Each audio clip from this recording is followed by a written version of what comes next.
to my channel.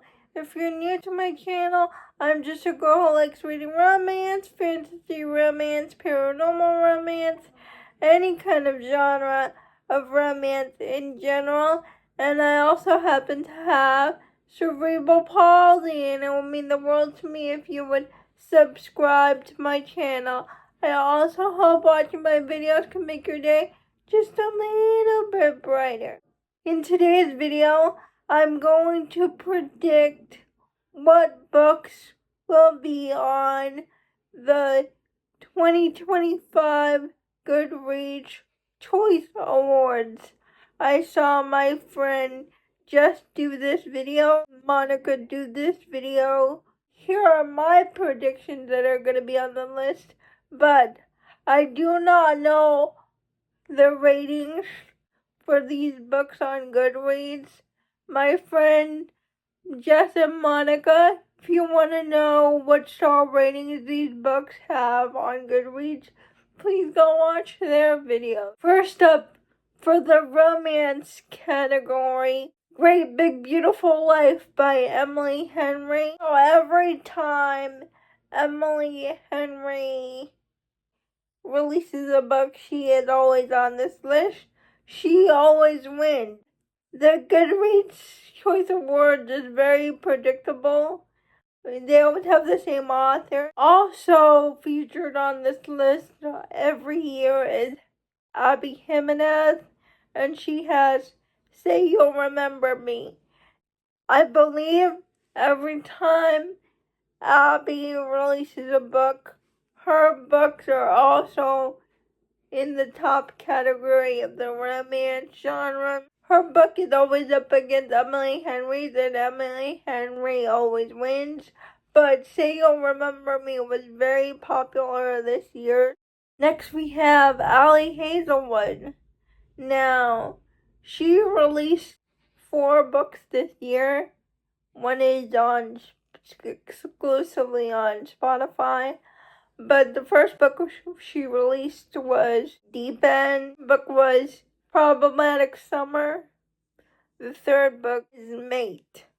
And I believe 2 books are going to be on the Goodreads Choice Award. Deep End is going to make it on this list because not only does it have a ton of ratings, it also had a ton of controversy when Deep End first released. Then the second book I believe is going to make it on this list is in the fantasy romance category, even though it's paranormal romance, is Mate, the follow-up book to Bride.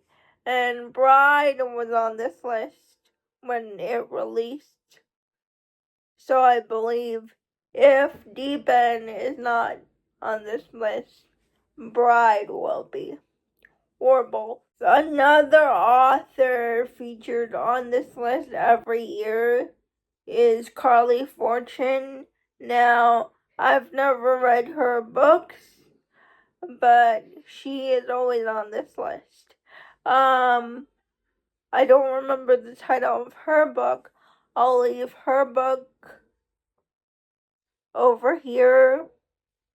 The title of her book, I believe Anna Wong will be on this list. Now, she released 2 books this year. She released King of Envy and The Defender. I believe King of Envy will be the one nominated because The Defender just released at the end of October. Her Billionaire series is more popular than her soccer romance series anyway, although I love her sports romance series. I loved both King of Envy and The Defender. We also have Elsie Silver, who released 2 books this year, Wild Side and Wild Card. And my guess of the book that's going to represent Elsie this year is going to be Wild Side, because it was out for much longer than Wild Card.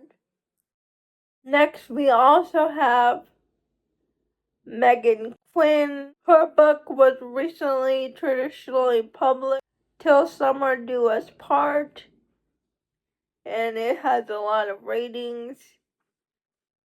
Though she could also be on this list, it's going to be Caught Up by Nevessa Allen.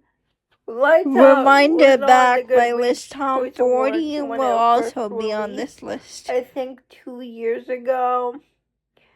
And Caught Up has been on the New York USA Today's bestseller list for weeks. It's still on there. So it's a very good chance Caught Up will be on this list. Now, I read Lights Out and loved it, but I decided not to read book 2 because I've heard very mixed reviews about book 2 and I just didn't feel like reading it. Next, for the Romantasy category, by a landslide, it's going to be Onyx Storm by Rebecca Yarros. It has over 1 million ratings on Goodreads. This for sure is going to win. What could possibly compete with Onyx Storm is Alchemized by Sin-Lin Yu.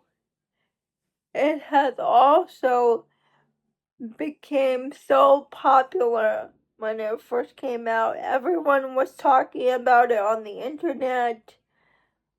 Of course, The Night and the Moth by Rachel Gillick will also appear on this list.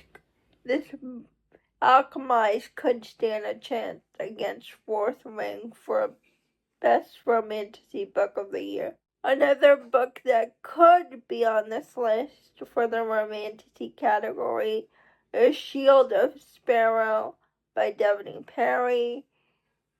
This book blew up when it released, so it has tons of ratings, so I believe it could possibly be a contender.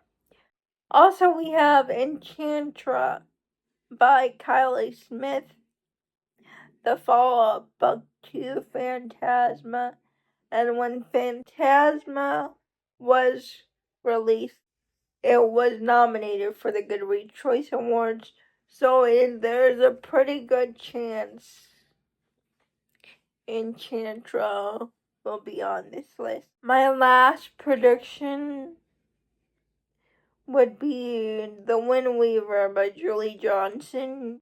I think it would be on here because most of the reviews on Goodreads I've seen of this book are positive. I've also really liked this book. As I said before, Mate, even though it's a paranormal romance from Allie Hazelwood, I believe it's going to be included in the fantasy romance category. Those are all my book predictions for the 2025 Goodreads Choice Awards.